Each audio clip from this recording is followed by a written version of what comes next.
ಪೂರ್ವದಲ್ಲಿ ಬೆಟ್ಟ ಕಂಗುಗಳ ಮಡಿಲು, ಪಶ್ಚಿಮದಲ್ಲಿ ಭೋರ್ಗರೆವ ಕಡಲು, ಪಕ್ಕದಲ್ಲೇ ಸುಮನಾವತಿ ನದಿಯ ತಟ. ಒಟ್ಟಿನಲ್ಲಿ ಪ್ರಕೃತಿ ಸೌಂದರ್ಯದ ನೋಟ ಈ ಉಪ್ಪುಂದ.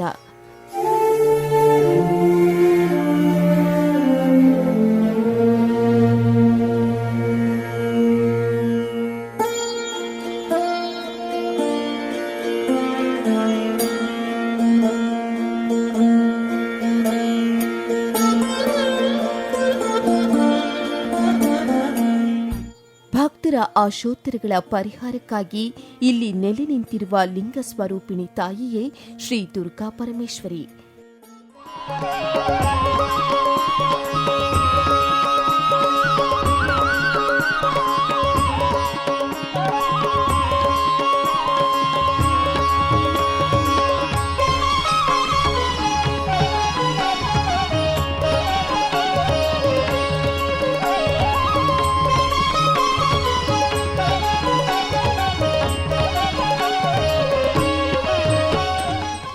ಕೊಲ್ಲೂರಿಗೆ ಕಾಲ್ನಡಿಗೆಯಲ್ಲಿ ಸಾಗುವ ಭಕ್ತಾದಿಗಳು ಈ ದೇವಿಯ ದರ್ಶನ ಮಾಡಿ ಮುಂದೆ ಸಾಗುತ್ತಿದ್ದರು. ಕೊಲ್ಲೂರು ಮೂಕಾಂಬಿಕೆಯ ಸಹೋದರಿ ಅಂತಲೂ ಜನ ನಂಬುತ್ತಾರೆ.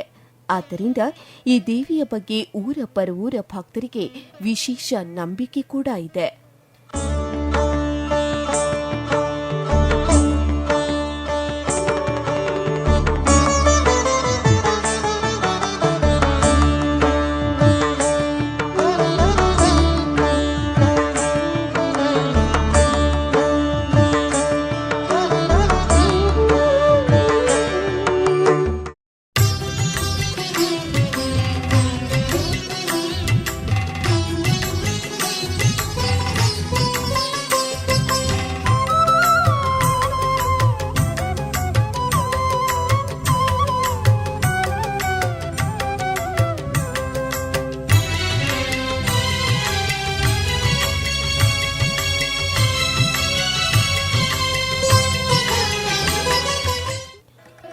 ಉಪ್ಪುಂದ ಶ್ರೀ ದುರ್ಗಾ ಪರಮೇಶ್ವರಿಗೆ ಸಂತಾನ ಮತ್ತು ಮಾಂಗಲ್ಯ ಭಾಗ್ಯ ಅನುಗ್ರಹಿಸುವ ತಾಯಿ ಎಂಬ ಖ್ಯಾತಿ ಇದೆ. ಈ ಹಿನ್ನೆಲೆಯಲ್ಲಿ ನವವಿವಾಹಿತರು ಕಬ್ಬಿನ ಕೊಡಿಯನ್ನು ತಾಯಿ ಪ್ರಸಾದವೆಂದು ಭಾವಿಸಿ ಮನೆಗೆ ಒಯ್ಯುತ್ತಾರೆ. ಕಬ್ಬಿಗೆ ಕೊಡಿ ಬಂದಂತೆ ಮನೆಯಲ್ಲೊಂದು ಕುಡಿ ಬರಲಿದೆ ಎಂಬ ನಂಬಿಕೆ ಜನರಲ್ಲಿದೆ. ಅಲ್ಲದೆ ಈ ಭಾಗದ ಕೃಷಿಕರು ಹಾಗೂ ಮೀನುಗಾರರು ಪ್ರಕೃತಿ ವಿಕೋಪಗಳಿಂದ ರಕ್ಷಿಸಲು ಈ ತಾಯಿಯ ಮೊರೆ ಹೋಗುತ್ತಾರೆ. ಶ್ರೀದೇವಿಯು ಅವರ ಕಷ್ಟಗಳನ್ನು ಪರಿಹರಿಸಿದ ಸಾಕಷ್ಟು ನಿದರ್ಶನಗಳು ನಮ್ಮ ಮುಂದಿವೆ. ಇಲ್ಲಿನ ಮೀನುಗಾರರು ಸುಮಾರು 10 ದಿನಗಳ ಕಾಲ ಶ್ರೀದೇವಿಯ ರಥ ಕಟ್ಟುವ ತಯಾರಿಯಲ್ಲಿ ತೊಡಗುತ್ತಾರೆ. ಹಿಂದೆ ರಾಜರ ಕಾಲದಲ್ಲಿ ದೇವಳಕ್ಕೆ ಉಂಬಳಿ ರೂಪದಲ್ಲಿ ಬಂದ ಭೂಮಿಯಲ್ಲಿ ಕೃಷಿಕರು ವ್ಯವಸಾಯ ಮಾಡಿಕೊಂಡಿದ್ದು, ಪ್ರತಿ ವರ್ಷ ಗೇಣಿಯ ರೂಪದಲ್ಲಿ ಭತ್ತ, ಕಾಯಿ, ಇತರೆ ಫಲವಸ್ತುಗಳನ್ನು ದೇವಳಕ್ಕೆ ನೀಡುವ ಸಂಪ್ರದಾಯ ಇಂದಿಗೂ ಇದೆ. ಈ ದೇವಾಲಯ ಸಂಪೂರ್ಣ ಶಿಲಾಮಯವಾಗಿದ್ದು ಐತಿಹಾಸಿಕ ಹಿನ್ನೆಲೆ ಕೂಡ ಹೊಂದಿದೆ. ದೇವಳದ ಈಶಾನ್ಯದಲ್ಲಿ ಅಗಸ್ತ್ಯ ತೀರ್ಥ ಪುಷ್ಕರಣೆ ಇದೆ. ದೇವಳದ ಒಳಭಾಗದಲ್ಲಿ ಪೂರ್ವ ಈಶಾನ್ಯದಲ್ಲಿ ಲಕ್ಷ್ಮೀನಾರಾಯಣ, ಪೂರ್ವ ಆಗ್ನೇಯದಲ್ಲಿ ಉಮಾಮಹೇಶ್ವರಿ, ದಕ್ಷಿಣ ನೈಋತ್ಯದಲ್ಲಿ ಚತುರ್ಭುಜ ಗಣಪತಿ, ಪಶ್ಚಿಮ ವಾಯುವ್ಯದಲ್ಲಿ ಸಪ್ತಾಶ್ವಗಳಿಂದ ಎಳೆಯಲ್ಪಟ್ಟ ರಥರೂಢ ಸೂರ್ಯನಾರಾಯಣ, ತೆಂಕು ದಿಕ್ಕಿಗೆ ಮಾತಂಗ ತೀರ್ಥ, ಗರ್ಭಗುಡಿ, ಮುಖಮಂಟಪ, ತೀರ್ಥಮಂಟಪ, ಗೋಪುರ ಶಿಖರಗಳಿಂದ ಕೂಡಿದ್ದು ನೋಡಲು ನಯನ ಮನೋಹರವಾಗಿದೆ. ದಶಭುಜ ಮಹಾಗಣಪತಿ, ಕಂಬದ ಗಣಪತಿ, ಈಶಾನ್ಯ ದಿಕ್ಕಿನಲ್ಲಿ ಪಾಣಿಪೀಠದ ಮೇಲೆ ಲಿಂಗರೂಪಿ ವೀರಭದ್ರ, ದಕ್ಷಿಣ ಭಾಗದಲ್ಲಿ ಈಶ್ವರ, ಕಾಶಿಯಿಂದ ಬಂದ ವಿಶ್ವೇಶ್ವರ, ಉಮಾಮಹೇಶ್ವರಿ ಮೊದಲಾದ ದೇವರುಗಳು ನೆಲೆಗೊಂಡ ಶಕ್ತಿ ತಾಣವೂ ಕೂಡ ಹೌದು.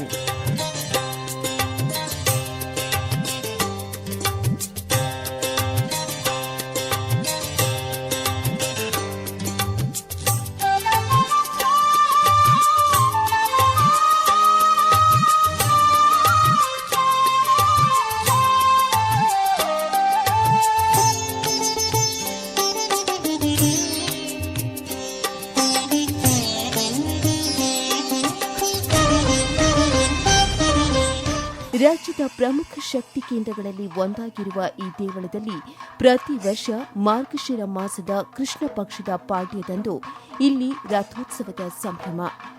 ಈ ಸಂಭ್ರಮ ಹೇಗಿತ್ತು ಎಂದು ಸಂಪೂರ್ಣವಾಗಿ ನಾವು ನಿಮಗೆ ತೋರಿಸುತ್ತೇವೆ.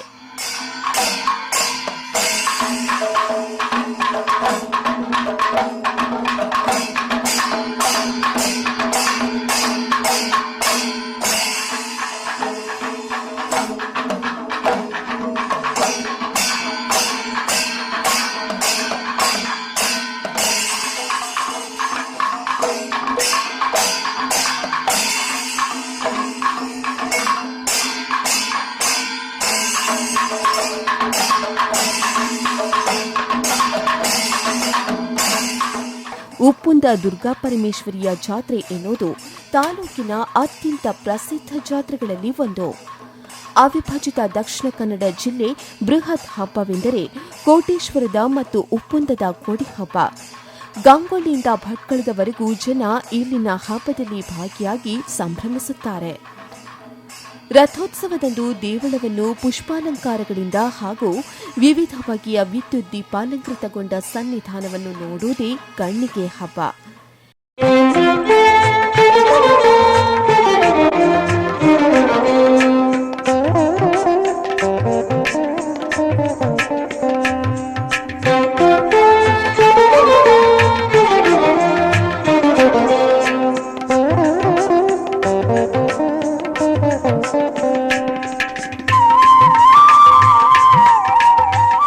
ಬೆಳಗ್ಗೆ ದೇವರಿಗೆ ಅಭಿಷೇಕಾದಿ ಷೋಡಶೋಪಚಾರ ಪೂಜೆಗಳನ್ನು ಪೂರೈಸಿ ಮಹಾಬಲಿಯು ನೆರವೇರುತ್ತದೆ. ನಂತರ ಉತ್ಸವ ಮೂರ್ತಿಯನ್ನು ವಾದ್ಯ, ಕೊಂಬು, ಕಹಳೆ, ಬ್ಯಾಂಡ್, ಚಂಡೆಗಳ ಮತ್ತು ಪಂಚವಾದ್ಯಗಳ ನಾದದೊಂದಿಗೆ ರಥದ ಬಳಿ ರಥಾರೋಹಣಕ್ಕೆಂದು ಕರೆತರಲಾಗುತ್ತದೆ.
देवी नारायणी नमोस्तुते। त्रिशूलचन्द्राहिधरे महावृषभवाहिनी। ರಥಕ್ಕೆ ಪೂಜಾದಿಗಳನ್ನು ಪೂರೈಸಿದ ನಂತರ ರಥವನ್ನೇರಿದ ಶ್ರೀದೇವಿಗೆ ಭಕ್ತರ ಜಯಘೋಷದೊಂದಿಗೆ ಸಾಂಕೇತಿಕ ರಥಾರೋಹಣ ನೆರವೇರುತ್ತದೆ.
ಸಂಜೆಯ ರಥಾವರೋಹಣ ದೇವಳದಿಂದ ಆರಂಭಗೊಂಡು ರಥಬೀದಿಯ ಕೊನೆ ತನಕ ಮಂಗಳವಾದ್ಯಗಳ ಸತಿನೊಂದಿಗೆ ಭಕ್ತಾದಿಗಳು ದುರ್ಗಾ ಪರಮೇಶ್ವರಿಗೆ ಜಯಕಾರ ಹಾಕುತ್ತಾ ರಥವನ್ನು ಎಳೆದು ಪುನೀತರಾಗುತ್ತಾರೆ.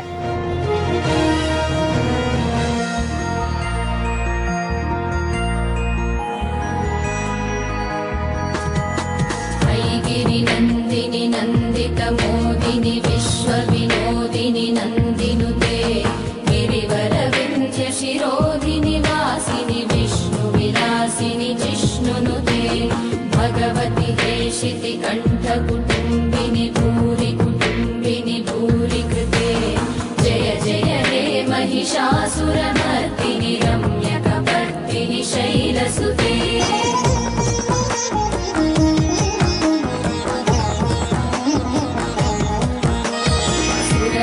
वर्षिणि दुर्धरदर्शिनि दुर्मुखमर्षिणि हर्षरते त्रिभुवनपोषिणि शङ्करतोषिणि कल्मषमोचनि घोररते धनुजनि रोषिणि दुर्मदशोषिणि दुःखनिवारिणि सिन्धुसुते जय जय हे महिषासुरमर्दिनि रम्यकपर्दिनि शैलसुते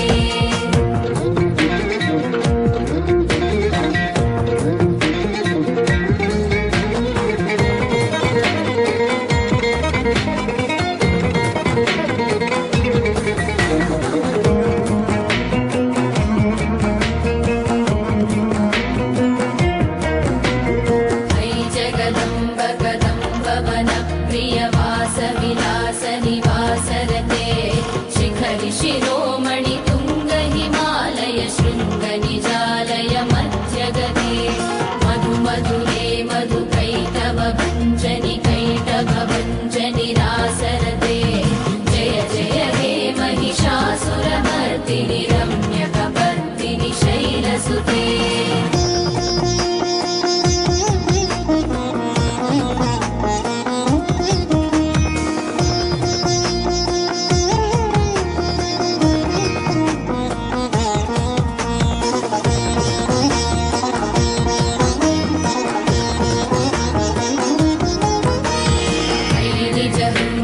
मात्र निराकृत धूम्र विलोचन धूमशिखे समर विशोणित बीज समुद्भव बीजलताधिक बीजलते शिव शिव शुम्भ निशुम्भ महाहवदर्पित भूत पिशाचपते जय जय हे महिषासुरमर्दिनि रम्यकपर्दिनि शैलसुते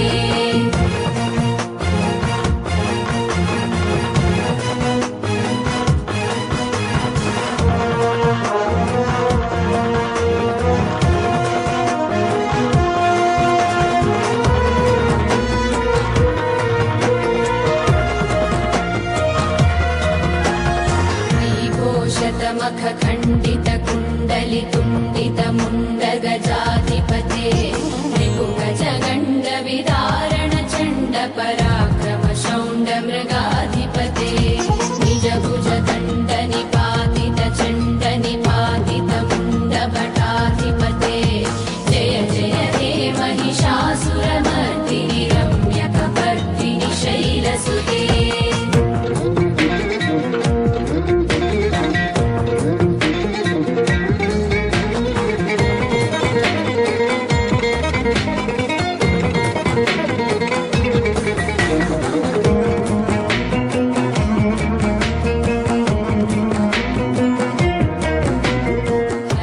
ಕಷ್ಟ ಕಾರ್ಪಣ್ಯಗಳಿದ್ದರೂ ಅದನ್ನೆಲ್ಲ ದೂರ ಮಾಡಿ ಭಕ್ತರನ್ನು ಸಲಹುವ ತಾಯಿ ಎನ್ನುವ ನಂಬಿಕೆ ಜನರಲ್ಲಿ ಇರೋದ್ರಿಂದ ಜಾತ್ರೆಗೆ ಊರ ಪರವೂರ ಸಹಸ್ರ ಸಹಸ್ರ ಸಂಖ್ಯೆಯ ಭಕ್ತಾದಿಗಳು ಆಗಮಿಸಿ ಶ್ರೀದೇವಿಯ ರಥೋತ್ಸವದಲ್ಲಿ ಪಾಲ್ಗೊಳ್ಳುವರು.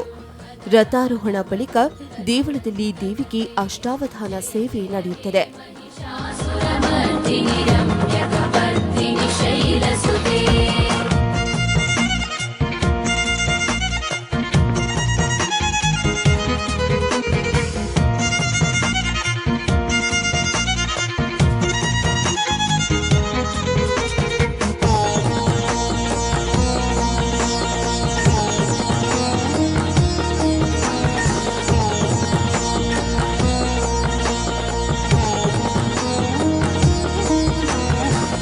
शरणागत वैरिवधूवर कीरवराभयदान करे त्रिभुवन मस्तक शूल विरोधि निरोध कृतामल शूल करे दुर्निमितावर दुन्दुभिनाद मुहुर्मुखरीकृत दीन करे जय जय हे महिषासुरमर्दिनि रम्यकपर्दिनि शैलसुते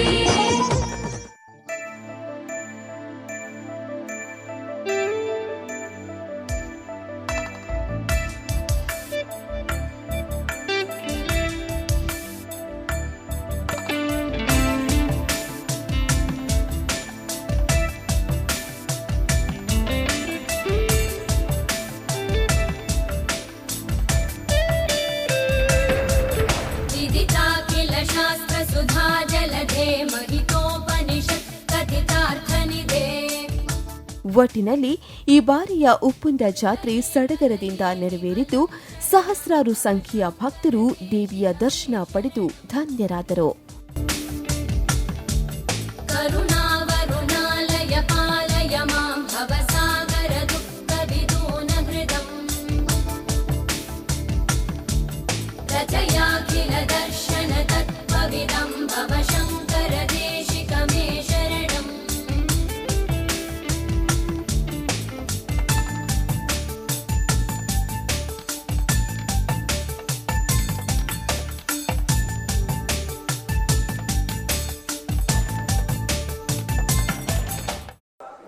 ಉಪ್ಪುಂದ ದುರ್ಗಾಪರಮೇಶ್ವರಿ ಸಾನ್ನಿಧ್ಯ ಭಾರಿ ವಿಶೇಷವಾದಂಥ ಪವಿತ್ರವಾದಂಥ ಕ್ಷೇತ್ರವಾಗಿದೆ. ಇದರಲ್ಲಿ ಸಪ್ತಕ್ಷೇತ್ರಗಳಲ್ಲಾದಂಥ ಕೊಲ್ಲೂರು ಮೂಕಾಂಬಿಕಾ ಮತ್ತು ಉಪ್ಪೊಂದೆ ದುರ್ಗಾ ಪರಮೇಶ್ವರಿ ಭಾರಿ ವಿಶೇಷವಾದಂಥ ಇದು. ಇಲ್ಲಿ ನಡೆಯುವಂಥ ಎಲ್ಲ ಕಾರ್ಯಕ್ರಮವನ್ನು ಎಲ್ಲ ಊರಿನ ಪರೂರ ಎಲ್ಲ ಭಕ್ತಾದಿಗಳು ಅದನ್ನು ನೋಡಬೇಕು. ಆ ಉದ್ದೇಶದಿಂದ ನಮ್ಮೂರ ಯುವಕರು ಗ್ರಾಮೀಣ ಪ್ರದೇಶದ ಒಂದು ಕಲೆಯನ್ನು ಹಾಗೆ ಧಾರ್ಮಿಕ ಹಿನ್ನೆಲೆಯನ್ನು ಎತ್ತಿ ಇಡುವಂಥ ಕೆಲಸ ಮಾಡಿದ್ದಾರೆ. ಅವರಿಗೆ ದೇವರು ಆಯುರಾರೋಗ್ಯ ಐಶ್ವರ್ಯ ಸಂಪತ್ತನ್ನು ಕೊಡಲಿ ಅಂತ ಹೇಳ್ತಾ ನಾನು ಮಾತನ್ನು ಮುಗಿಸ್ತೇನೆ. ಯಾ ದೇವಿ ಸರ್ವಭೂತೇಷು ಮಾತೃರೂಪೇಣ ಸಂಸ್ಥಿತ ನಮಸ್ತಸ್ಯೆ ನಮಸ್ತಸ್ಯೆ ನಮೋ ನಮಃ. ತಾಯಿ ದುರ್ಗಾ ಪರಮೇಶ್ವರಿಗೆ ವಂದಿಸ್ತಾ ಇವತ್ತಿನ ಈ ಒಂದು ಅತ್ಯಪೂರ್ವ ಕಾರ್ಯಕ್ರಮವನ್ನು ಈ ಡ್ರೋನ್ ಕ್ಯಾಮರಾ ಚಿತ್ರೀಕರಣದ ಮೂಲಕ ಈ ಭಾಗದ ಹುಡುಗರು ಒಂದು ವಿಶೇಷವಾದ ಕೆಲಸವನ್ನು ಮಾಡಿದ್ದಾರೆ. ಇಡೀ ರಾಜ್ಯದ 121 ಎ ವರ್ಗದ ದೇವಾಲಯಗಳಲ್ಲಿ ಉಪ್ಪೊಂದ ದುರ್ಗಾ ಪರಮೇಶ್ವರಿಯು ದೇವಸ್ಥಾನ ಕೂಡ ಒಂದಾಗಿದ್ದು ಬಹಳ ಇತಿಹಾಸ ಹೊಂದಿರತಕ್ಕಂಥ ದೇವಾಲಯಗಳಲ್ಲಿ ಹಾಗೂ ಶಕ್ತಿ ಸ್ಥಳಗಳಲ್ಲಿ ಒಂದಾಗಿರುವಂಥ ನಮ್ಮ ದೇವಸ್ಥಾನದ ಒಂದು ಚಿತ್ರೀಕರಣವನ್ನು ಯೂಟ್ಯೂಬ್ ಹಾಗೂ ಫೇಸ್ಬುಕ್ನಲ್ಲಿ ಅಂತರ್ಜಾಲ ಮುಖೇ ಮಾಡುವಂಥ ಕಾರ್ಯ ನಿಜವಾಗಿಯೂ ಶ್ಲಾಘನೀಯ.